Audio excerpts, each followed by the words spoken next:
for entrepreneurs and leaders, who are listening to this and they recognize themselves in really both of our before stories, what would you tell them is the first step, when someone knows they're burnt out, can't imagine slowing down, but they know something has to give? That's a big question. Okay. So I think, the first step is really, as to the extent possible, with a busy, full life, max calendar. You mentioned it feels impossible to slow down. It's finding space. And I would challenge, any listener that's seeing themselves in the before story to look out in the next week. Where is a space where they can carve out quiet internal reflection time, 30 Mhm. minutes? Does not have to be, you don't have to burn it all down.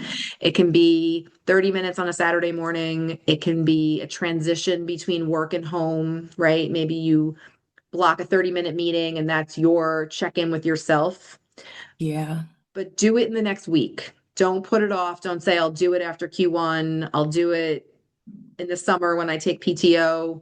Do it now. So look at your calendar and schedule that in and flow through some of the questions that we've touched on in this episode.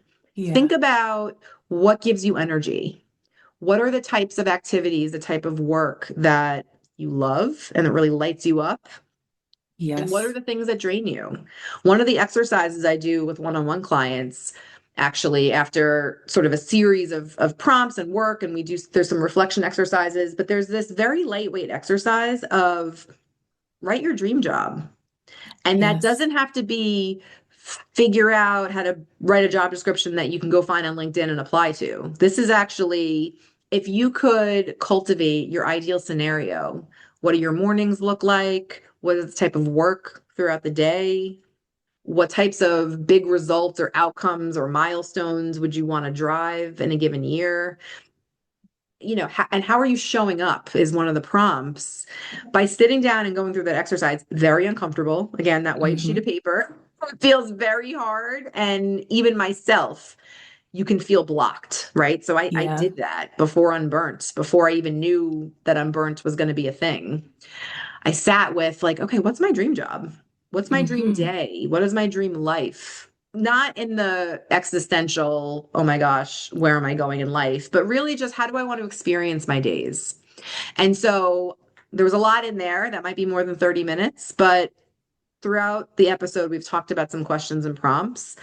I would really challenge anyone that's hearing this to just sit down 30 minutes, carve it out, and then just take stock. Start to Yeah. notice over the series of the next few weeks how you're feeling, check back in with that exercise. And then you can start to get some answers out of what's coming up. Oh, thank you so much for joining us. And for everyone listening, there's Allison, this quote when I was researching for the episode that you said that I haven't been able to stop thinking about that ambition doesn't have to burn you up to burn bright.